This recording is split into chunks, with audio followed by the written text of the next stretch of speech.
Shot fired. Shot fired. Arthur Injuries, lay one on. Michael Deaver, one of Ronald Reagan's closest aides and friends, said that he would watch that video over and over again, clicking rewind, then play. Maybe to reduce his own trauma, maybe to look for sense in something that was illogical. Rewind, play. He was always struck by one thing: Reagan's face. Brim, full of life, his classic smile, and in a millisecond, it all changes.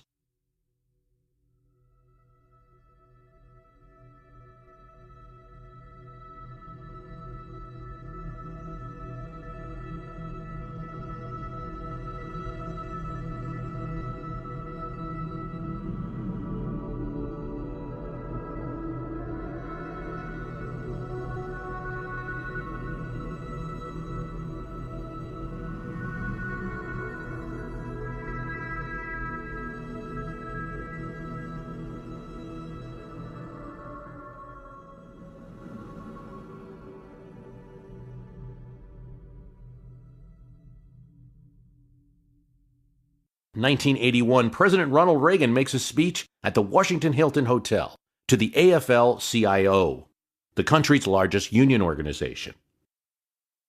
And it's not a friendly crowd. The economy in 1981 was not bright. High inflation, high unemployment, 7% at the time. Trade and public unions were skeptical of Reagan's economic plan. Newspapers, too. Reaganomics. Yet a good number of union members voted for Reagan. Hence the speech. "We were still getting our sea legs as an administration," Chief of Staff Jim Baker said. The speech was about persuasion. And the president tried. He told the AFL-CIO attendees that he was a member of the AFL-CIO too, and that he once headed up a union. Nothing dramatic. A few weeks earlier, the president had laughed with newspaper reporters and celebrities at the Gridiron dinner in the very hotel.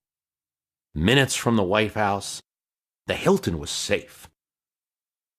The hotel had put in a special passageway after the JFK assassination, and today, Reagan, Secret Service code name Rawhide, would simply walk down the hallway from the exit on T Street Northwest a few paces into the limo.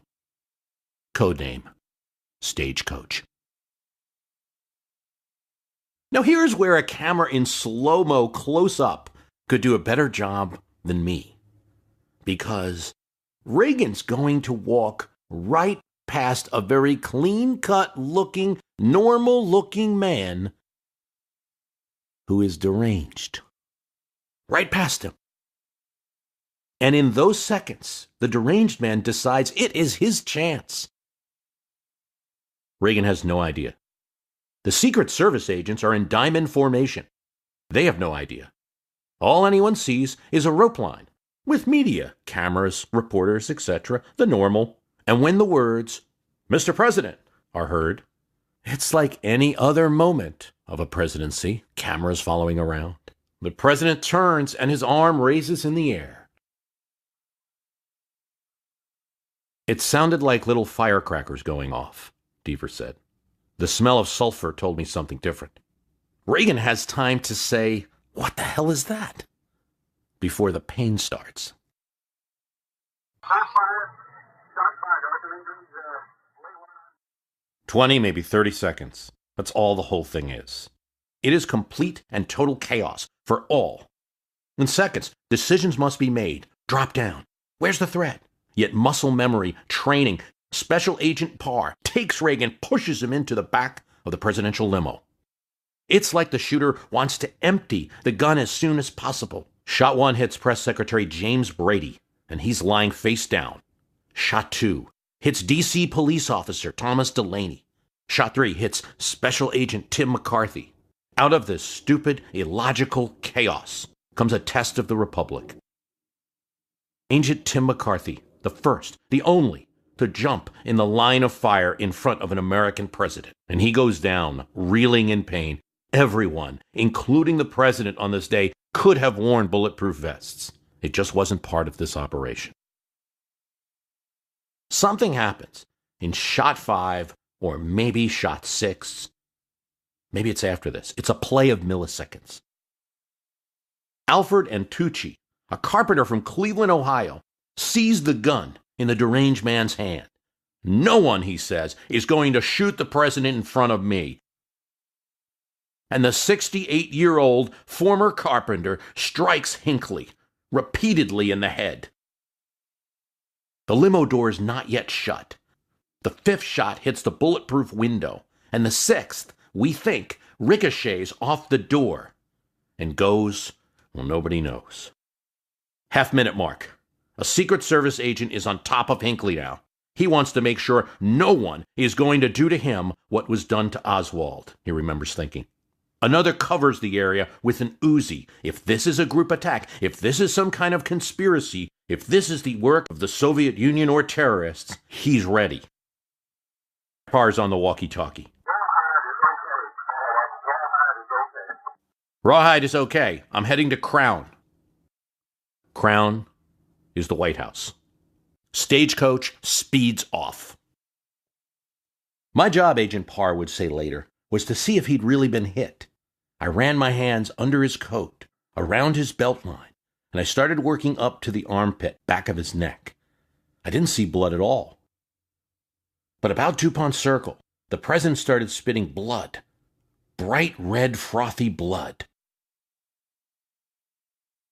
And I just decided, we know the stock market falls when the president goes to a hospital, but I just decided.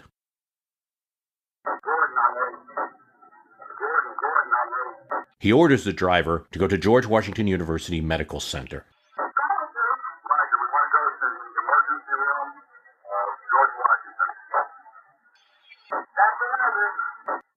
This is all happening in the nation's capital, so it takes about 20 minutes before footage is on the air. A wobbly camera, people with gray suits, big guns, screaming.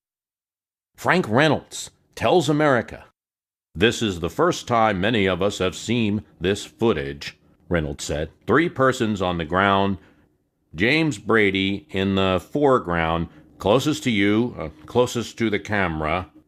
Here come the ambulances. They are grabbing the assailant, a young white male. Please understand, this is not live. This is a videotape. The president was put in a car and sped off to the White House. Of course, nobody knows about the different plans right now. Michael Deaver had ridden with the president in the limo, but when the shots are fired, he goes to go into the limo. Under fire, Stagecoach is locked. No one's allowed in. He gets into another limo that follows the presidential limo, but there's radio silence. Still, it's obvious, eventually, to him, they're not going to the White House, and that something might be wrong with the president. That's not what the nation's TV audience is hearing. Frank Reynolds rambles. It appears this man was just off to the right. God, you tremble to think he had such a clear shot. Agent Parr was breaking procedure by going to the hospital. It could be an attack on the government. The safest place is the White House. That's the Secret Service procedure. Yet, Parr is the president's agent in the limo right now, and he's the one who can throw procedure out the window. It's a decision that there's little doubt about saved Reagan's life. Now, this is a crazy situation. The way to the White House from the hotel had been cleared already by the Secret Service, but now driver Unruh has to turn into traffic, and it's 5 blocks to GW. 2 things that have to be on Parr's mind. One is that in the organization, the Secret Service, they're still suffering from the rap of losing JFK. It was a burden that everyone felt. Parr wasn't in the service at the time, but yet he felt it. The other was that Parr, who just passed away last October 2015, was encouraged to join the Secret Service by a movie he watched as a child. The man who starred in that movie was the president that he was in the limo with right now. Reagan had no idea what had happened to him. Perhaps his rib had been broken. I think I cut my lip, Reagan says to Parr. Frank Reynolds is now live on TV, but he's also got a phone to his ear. Technology in 1981. The president has not gone to the White House. We can now confirm that the president has been taken to a hospital. David Prosperi, James Brady's assistant, has just seen his boss shot right in front of him. There's no one immediately that can help. Lifting him or touching him might do more harm than good. Prosperi runs into a hotel to try to find a phone. He calls the White House. Shots fired. Brady's been hit. Deaver calls Jim Baker at the same time. The White House knows now, and a meeting goes on in the Situation Room. Secretary of State Al Haig is a commanding figure at this point in the room. The helm is here, he says. Haig sends a message to all embassies. Flash, you will have heard that there was an attempt on the life of the president. His condition is stable, and he is conscious. When Haig sends the memo, he's well aware that that might not be the case. The limo reaches George Washington University Hospital. President Reagan gets out of the limo. He's offered a stretcher and refuses. I'll walk. And Reagan walks to the doors of the emergency room at George Washington Hospital and goes through them as if he was there on a visit. His first concern was that no one be alarmed. And I think there's a lot to learn about Reagan in that moment. From the ambulance bay, Nurse Kathy Paul expects an ambo to arrive and instead sees the President of the United States, an agent by his side, walking into the front entrance on his own volition. She expected all of the party to come in by ambulance. She has to race over to the emergency room entrance, and as she does, Reagan walks in. The doors close behind the President of the United States. His knees buckle and collapse, and now Nurse Paul is holding him. No wheelchair was immediately available. Minutes before, the call came to Nurse Paul that the president's motorcade was arriving. She had no idea what was to come, and now the President of the United States was in her arms. To his great objection, Reagan was frugal. She cuts off his very expensive suit and strips him so that doctors could find what was wrong. A terrifying discovery is made. Reagan's systolic blood pressure is 60. The normal is 140. And for a 70-year-old, well, most do not survive a drop like that. Nurse Paul says, as the blood pressure cap is put on, no pulse. Agent Jerry Parr, standing next to the president, never forgot those words, no pulse.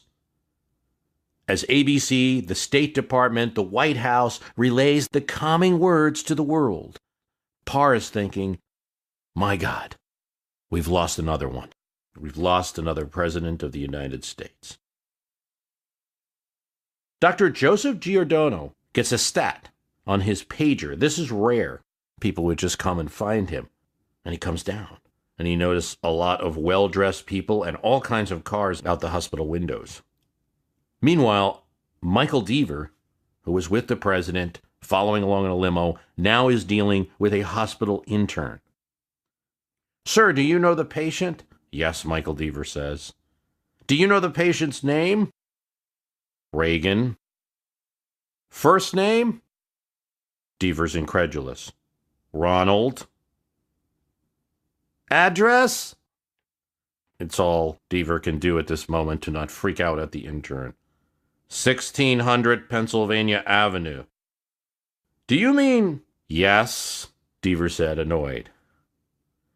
As Deaver would say later, my friend the president was now stripped to the skin, and the doctor was holding his coat up, trying to find a bullet hole. Reagan had lost all of his color, and his eyes were open and moist. Vice President Bush is on Air Force Two, flying from Dallas-Fort Worth Airport, where he's making a speech in Fort Worth, to Austin, Texas, where he was to address the Texas state legislature. He had been told in Fort Worth that the president was shot and not hit. So he went on with his plans to speak to the legislature. Now Secretary of State Haig makes a ground-to-air call to try to get to the vice president.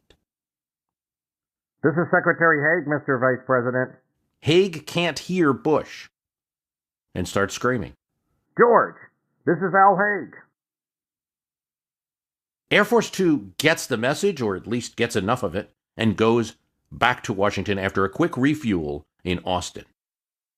The vice president writes a note on a piece of Air Force notepaper.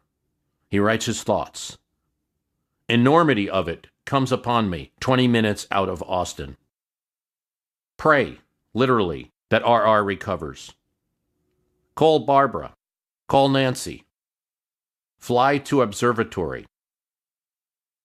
Not panic. Uncertainty. Unknown.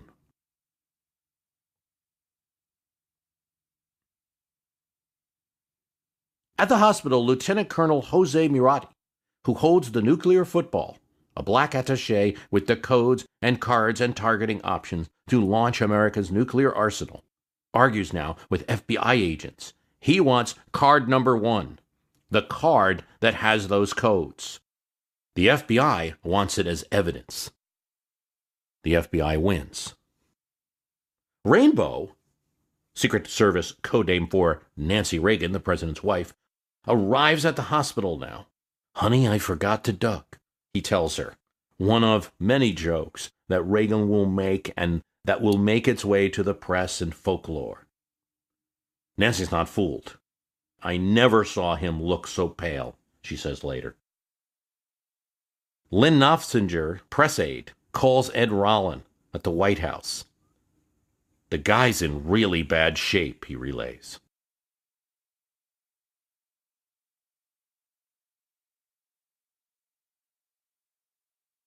It is dark. How could it happen? In New Jersey, an elementary school student looks down. The president, leader. What was going to happen? Bruce Carlson realizes that he's looked at his feet now for too long. Time to get home. It's fall. It's getting darker faster.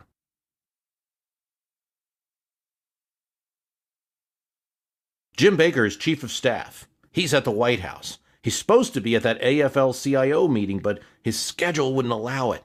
Too many things to do. An overwhelmed, first-time chief of staff, still learning a bit about the job. Needing the extra time. David Gergen, communications director, tells him, and Ed Meese along with him. Up until now, they were getting the news from the same place everyone else was, the TV. Gergen tells Baker there's a bullet hole found in a coat.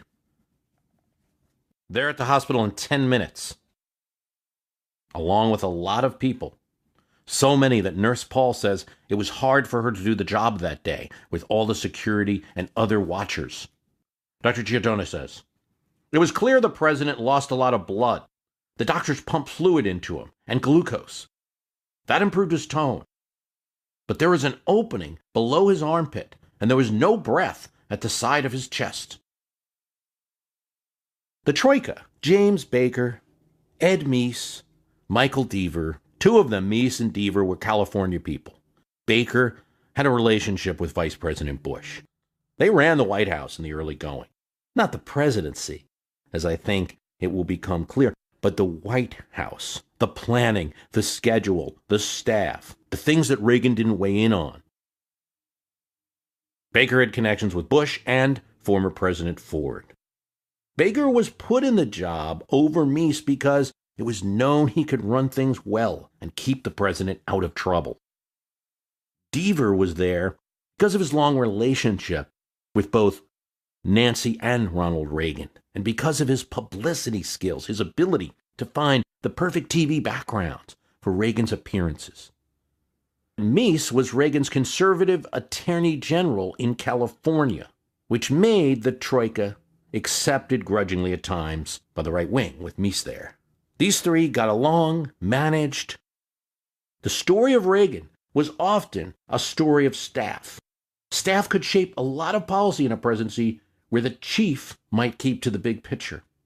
And the troika worked. But today, for this group, it was all possibly over.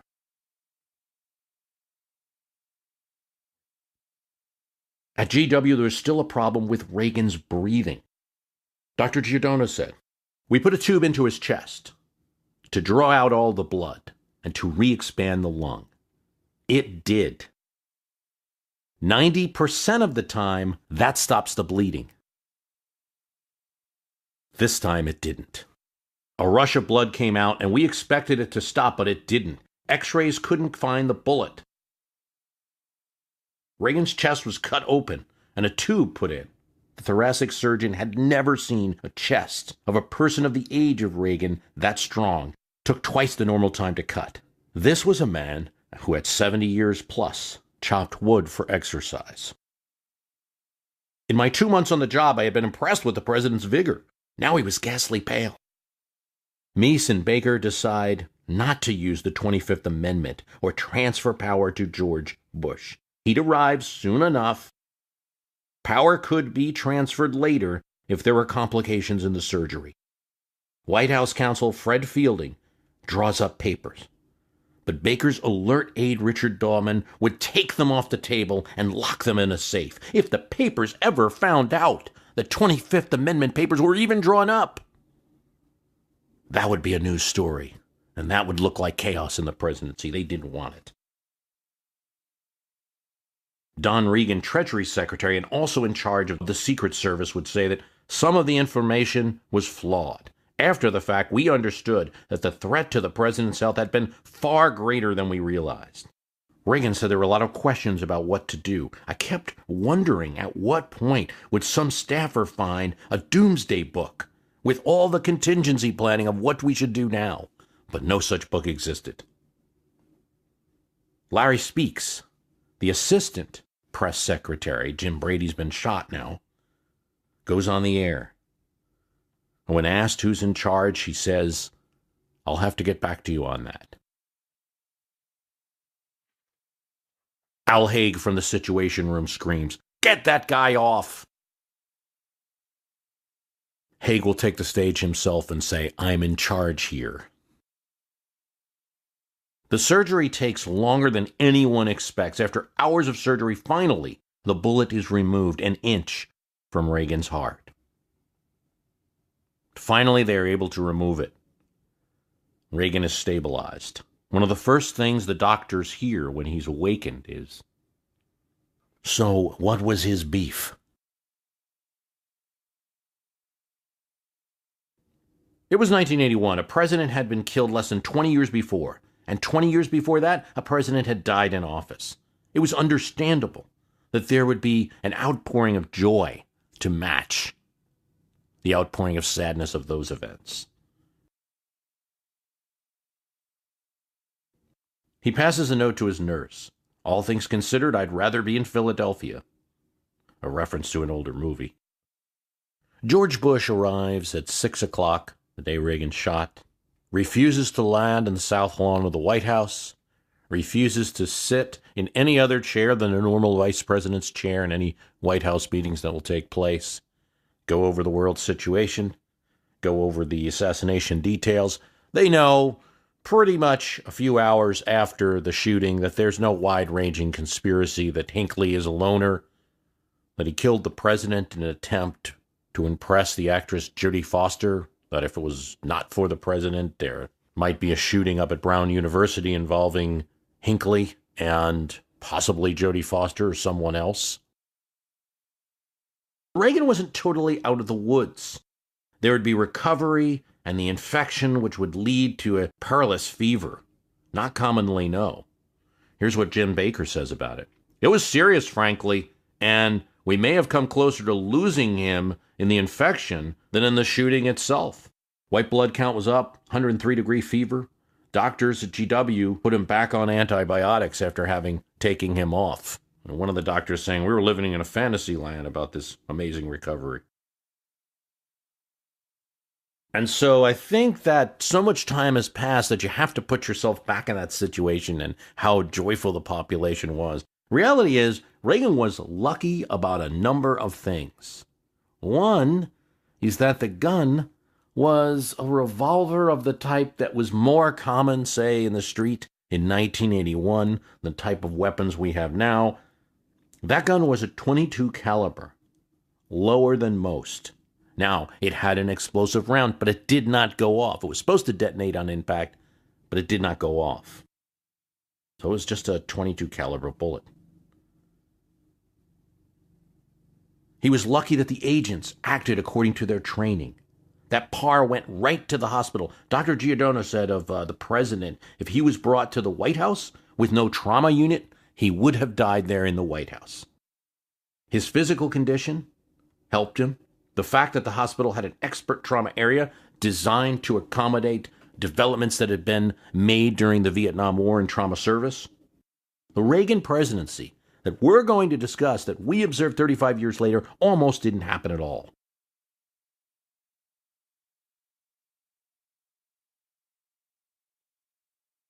At the time, his ambitious plan was stalled in Congress. His bravery was admired by all Americans. A Washington Post, ABC News poll indicated that the president's approval rating would jump from 62 to 73%.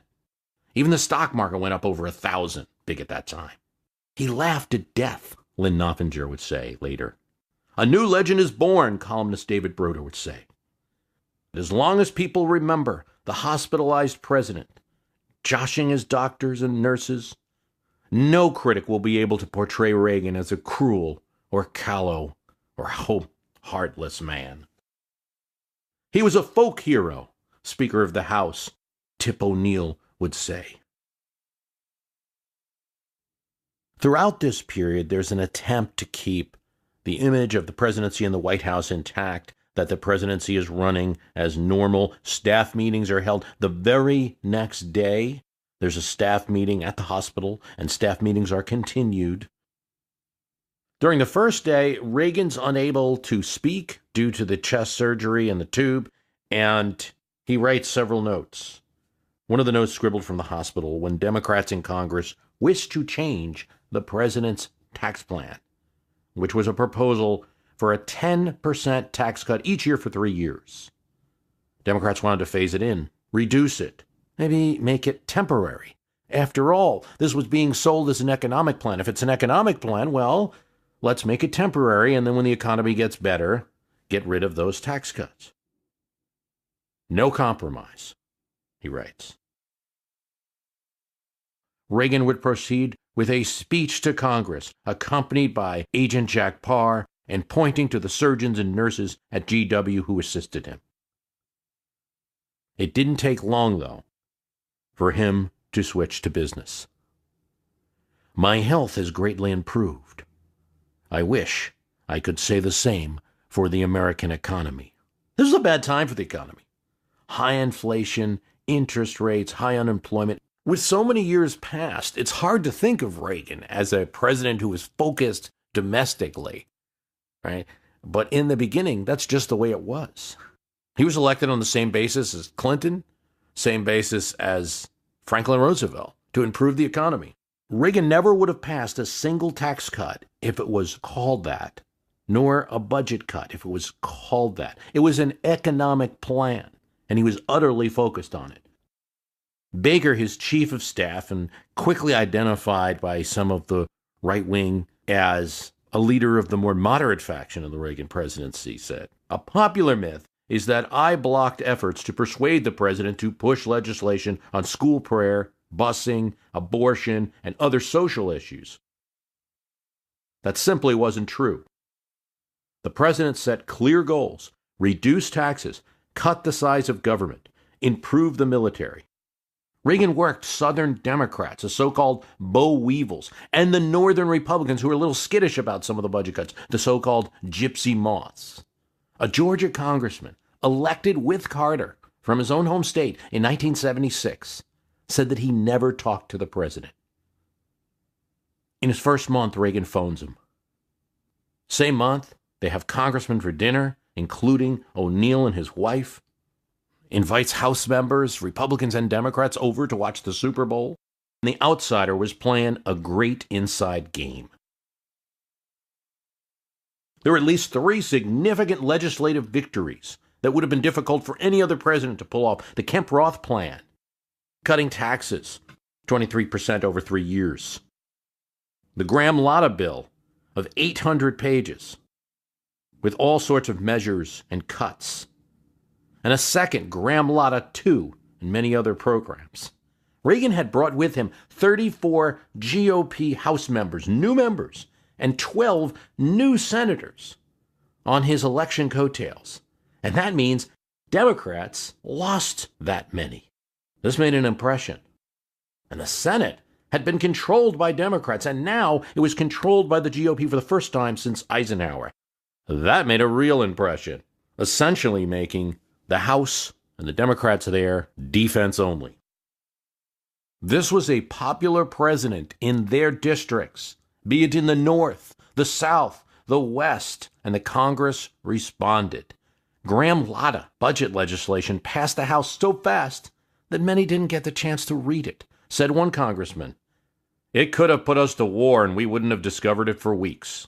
Indeed, the page count at 800 pages of Graham-Latta puts in perspective the Obamacare legislation, although that was larger. And Graham-Latta passes the House with far less protest and trouble than Obamacare.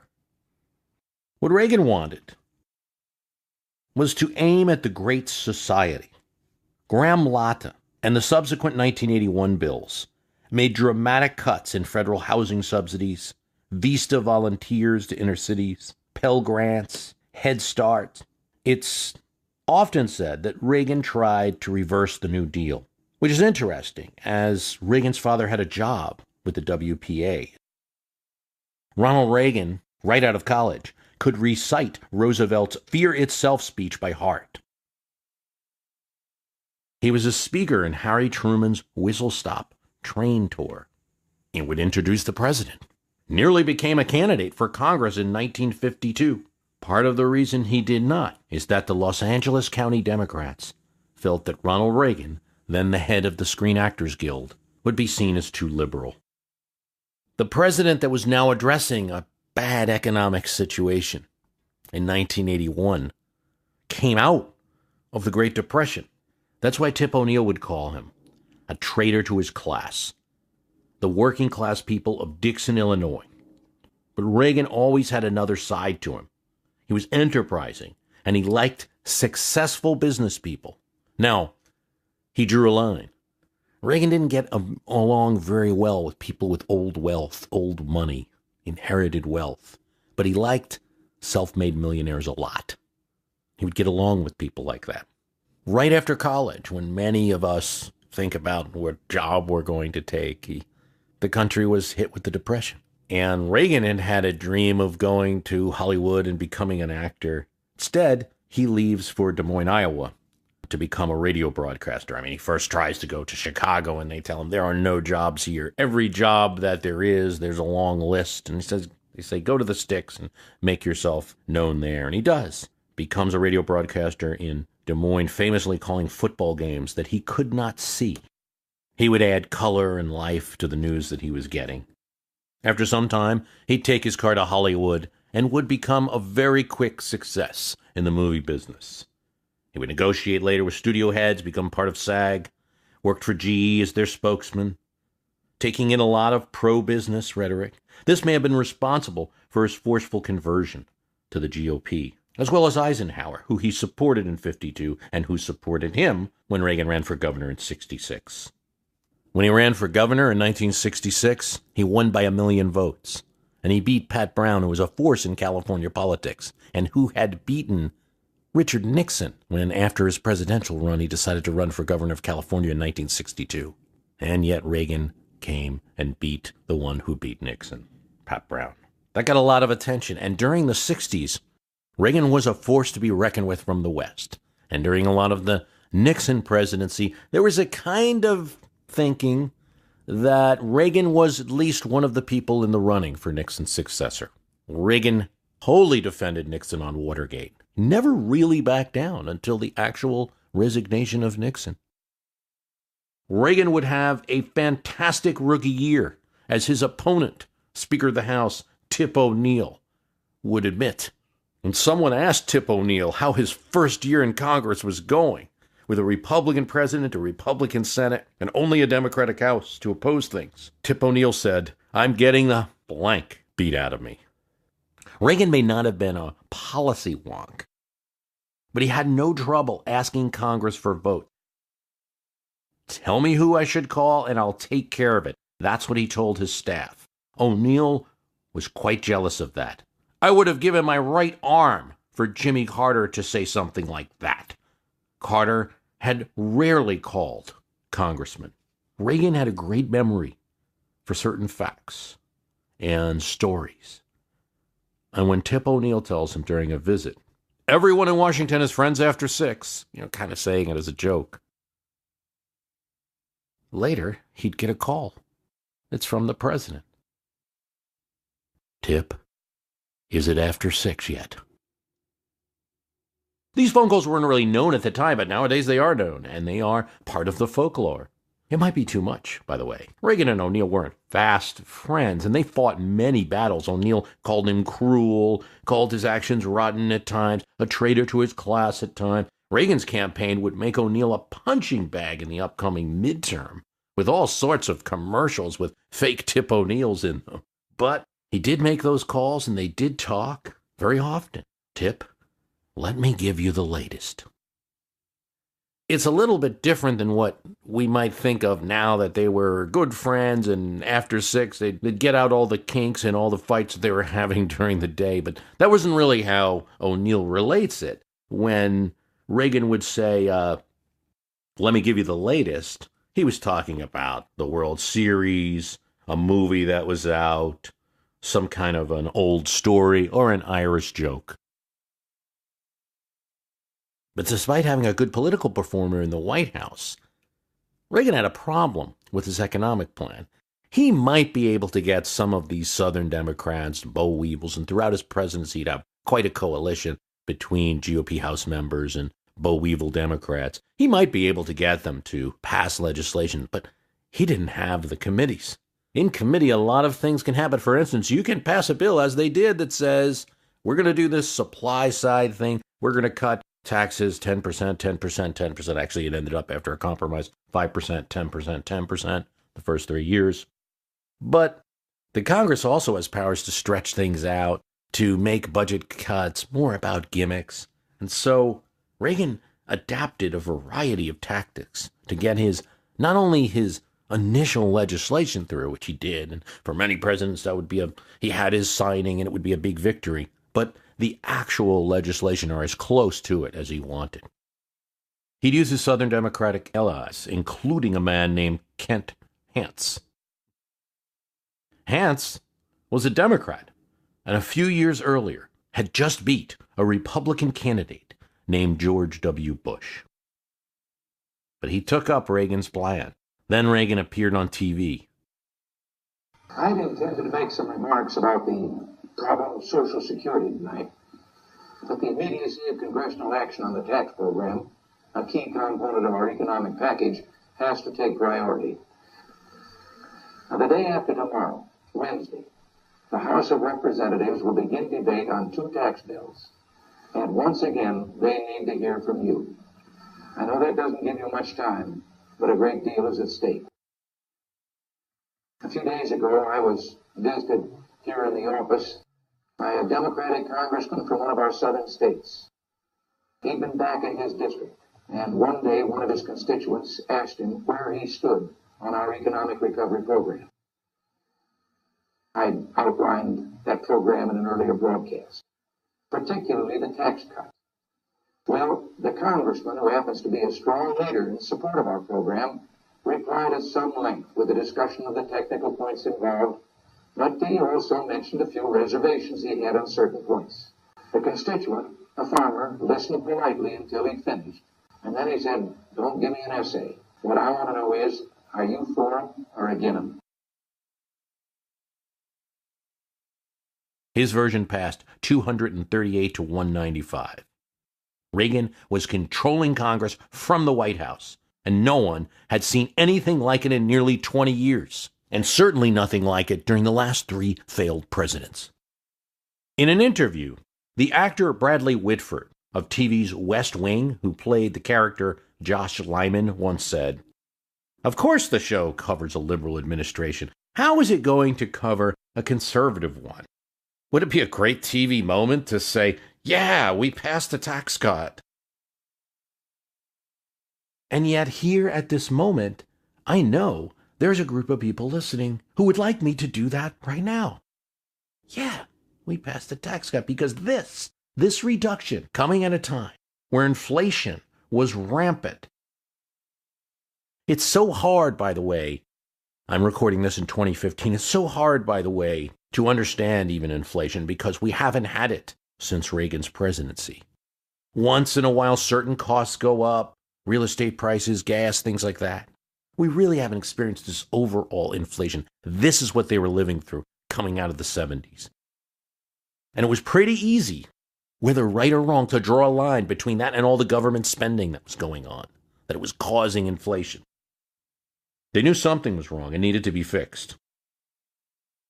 When municipal governments were in debt, bankrupt, over the top with union contracts, corrupt politicians, energy costs driving prices up, with gas lines, this stand was taken in a radically different direction. A first step in conjunction with cuts in federal programs, decreases in regulation, and a steep increase in the military spending was to be the cure. So for a certain group, the moment should be a movie moment. As in, an American president introduced a new philosophy. But the change he would introduce in domestic and foreign policy was not just a difference from Democrats, but a difference from the GOP party he was a member of. And for us, observing American politics and history, it is true to say this. He created truly the politics we know today. It started here. The debates of today are far more rooted in 1980 than in 1970.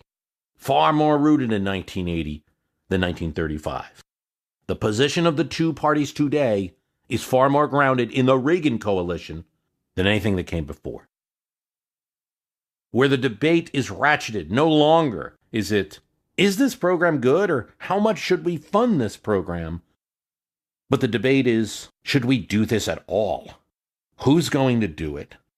What is the effect of that? What groups benefit beyond the group we want to help? There are also new questions that developed. Who is left behind? Are we now assigning blame to individuals for misfortune? Did we only move from one extreme of government intervention rejected by voters to merely an imitation of pre-depression bootstrap on-your-owism? When we ask these questions, we conjure up the roots of our politics, and the genie in that bottle is Ronald Reagan. So let us look at him. All of the aspects. The conservative icon, the sometimes moderate, the everyman, the politician, the tax cutter, the tax increaser, the distant delegator, the deep thinker, the idealist, the compromiser, the peacemaking cold warrior, the actor, the union head, the governor, the president. Let's look at what he did as president. Let's look at what he and his friends thought he did as president. Let's look at what his critics thought about that. We'll look at the image that he has in our politics today. The hero worship, the bitter hatred, the disdain, the admiration, the sometimes overkill on all sides. Did he win the Cold War? Did he fix America? Did he introduce catastrophic cuts? Did he lie about a great scandal? Did he cut government? Was he right? Is he a great president? All of these things, all of these questions, we will look at. Starting with this moment. About 2 weeks after Reagan is released from the hospital, he fires off a letter to Leonid Brezhnev. Brezhnev had replaced Khrushchev. He's the Soviet Union's leader, and he's the longest-serving leader since Stalin. And he's arguably the most powerful, and some Russians think he's still the most effective and the most popular among many of them today when they look back at Soviet leaders.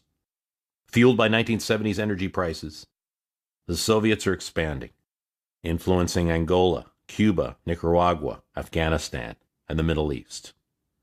Reagan fires off a letter to Brezhnev.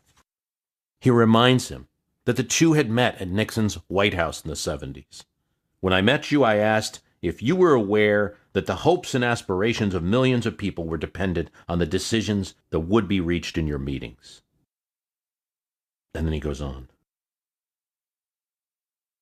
You took my hand in both of yours and assured me that you were, and that you were most dedicated in your heart to fulfilling those hopes and dreams. People of the world still share that hope. Indeed, the people of the world, despite differences in racial and ethnic origin, have very much in common. They want the dignity of having some control over their individual decisions. They want to work at the craft of their choosing and to be fairly rewarded. They want to raise their families in peace without harming anyone or suffering harm themselves. Government exists for their convenience, not the other way around. It is in this spirit, in the spirit of helping people of both our nations, that I have lifted the grain embargo. Reagan had recently lifted an embargo on grain sales that went back to the Carter administration. Perhaps this decision will contribute to full and constructive dialogue, which will assist us in our joint obligation to find peace.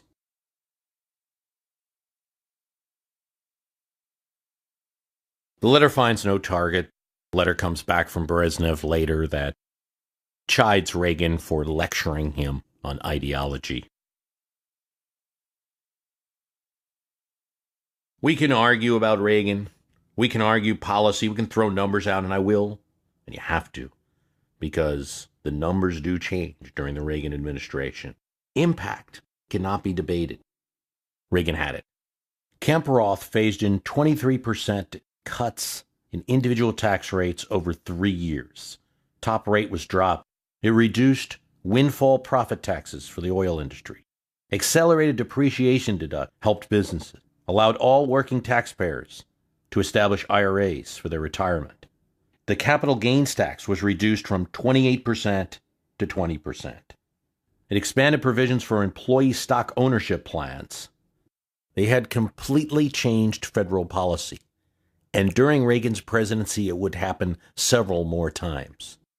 It was a great moment for the administration. But as Chief of Staff Jim Baker noted, in the first year, just as they were winning in Congress, we stepped into it on Social Security. If the lofty goals of Franklin Roosevelt, perhaps, were to expand the federal government's power to help people, and if a proponent of that role might be Harry Hopkins or Jim Farley, the Reagan administration had its idealists too.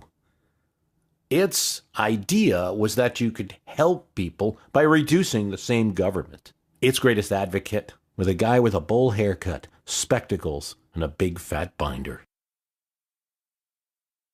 The face of budget change in the Reagan administration, 34-year-old former Congressman David Stockman. As a congressman, Stockman had voted against grants going to his district and against the Chrysler bailout, even though he was from Michigan, and there was a plant in his district that made parts for Chrysler. The plant, moreover, the owners, had been among his biggest supporters. He even canceled out programs his own sister worked for. He cut extra unemployment benefits for manufacturing workers. Just the normal benefits would do for everybody else, why not them? He respected farmers, but trimmed subsidies, cutting energy department subsidies as well. He cut $500 million from dairy subsidies. He also trimmed the programs that benefited big corporations. Import-export loans were giveaways to Lockheed, GE, and Boeing. He angered some in the Reagan cabinet. Even the energy secretary, put in the post specifically to trim the department, got angry. Reagan got his tax cuts passed through Congress, and he got various budget bills passed that called for budget cuts. Stockman was there to make those cuts. During the campaign, third-party candidate John Anderson had attacked Reagan, asking How can you cut taxes and increase military spending at the same time and not run a deficit? Stockman said, easy. To make the plan, he would cut drastically in the federal government. There were no sacred cows for Stockman except the military. That was a mandate from Reagan. Even as military spending increased, Stockman kept bringing it up to the boss. He wanted to review the waste. And Stockton was also part of a Social Security committee, along with the Health and Human Services Secretary and a few others, and they began crafting, unbeknownst to the Chief of Staff and Reagan himself, a plan to partially pay for the budget cuts called for in Graham-Latta by reducing payments to Social Security recipients who retire early. Stockman knew not to run this one by Baker. He was always sounding the trumpet on Social Security. Indeed, Baker considered Social Security a third rail. It and defense were off the table, but Stockton wanted to test the sacred cows. Baker had shut down a proposal from a group of senators who tried to reduce the cost of living adjustments. He convinced the president that would be the same as a cut. That would be going against his pledge. A cut in COLAs might theoretically not be a cut, but it was money people were expecting. Baker couldn't shut Stockman's plan down because it hadn't been released yet, but it leaked, and all hell broke loose. President's Southern Democratic boll weevil allies were complaining. GOP House members were complaining. News coverage was bad, letters were negative, and President Reagan read his mail. But to top it off, the Senate votes 96-0 to oppose any plan, even though it had not been announced yet. They just voted on a resolution to oppose any future changes in the early retirement benefit for Social Security. The president had stepped on a landmine. Some of the goodwill had been lost. The binder-carrying Stockman, presence at every meeting, drew the ire of some other people in the administration. Treasury Secretary Don Regan had no idea why Stockman was being invited to all these meetings when his department, technically in charge of this stuff, did not have a voice. An article published in The Atlantic by a friend of his did him in. Stockman thought that his friend, the reporter, were just talking and venting at meetings that they had at the Hayes Adam Hotel during the first year of the Reagan administration.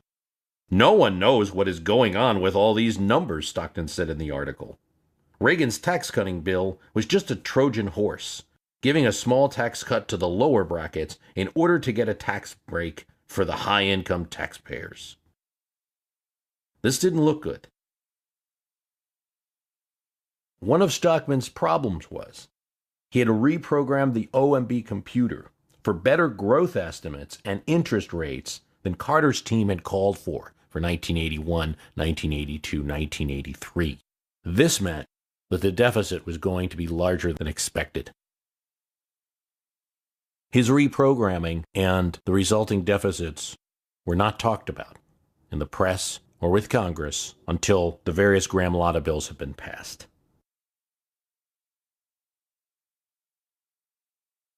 Because the story of Reagan is almost always told with an agenda behind it, it's told with light, or only with shadow. Reagan's presidency lasted from 1981 to 1989. It would contain moments, the likes of which we had only seen in the presidencies of Herbert Hoover and Jimmy Carter. And it would contain great shining moments that made one think of John F. Kennedy or Franklin Roosevelt's speeches. He would enact policy change like Lyndon Johnson, and at least in 1 year, he would have a downfall that reminded everyone of Richard Nixon, and to many observers came close to the same result. Yet throughout this long two-term presidency, this long story, there are always good moments. A story of one day in the Reagan administration illustrates this. Tip O'Neill talks about a meeting in the White House where a bipartisan group was discussing unemployment. Tip O'Neill mentioned that the rate was 7%, still too high. Reagan then said that it would be lower if the Army was counted. Well, O'Neill shrugged and said, well, that's true, but it's always been true. Then Reagan said, those people can find jobs if they really want to. For O'Neill, it was symptomatic. He was getting steamed. Reagan went on. I'm told about the fellow on welfare. who makes calls looking for work. On the third call, they offer him a job, and he hangs up. O'Neill is now livid, and everyone in the room can see. Don't give me that crap. The guy in Youngstown, Ohio, who's been laid off at the steel mill and has to make his mortgage payments. Your stories might work on your rich friends, not on us. Don't tell me he doesn't want to work. Reagan is a little bit shocked. Stammers a bit. Senator Alan Simpson, at this point, jumps in and asks them not to bicker. This can't do. You're the Speaker of the House. You're the leader of the free world. You two are always bickering. Sorry, O'Neill said. I just can't sit here and listen to him talk like this. I don't want my silence to be regarded as acquiescence. I have nothing but respect for the presidency.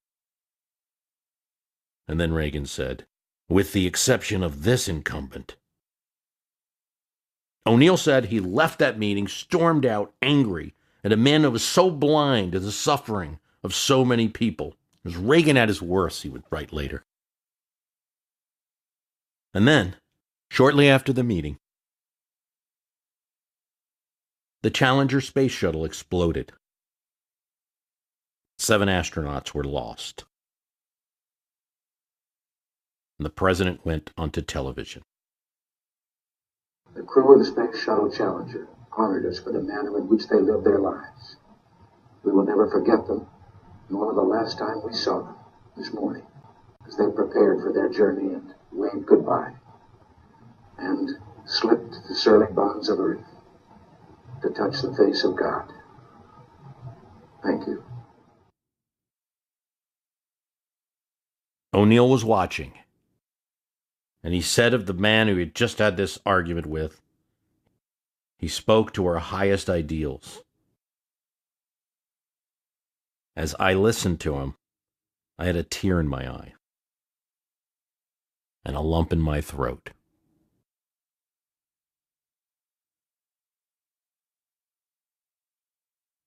This is part 1.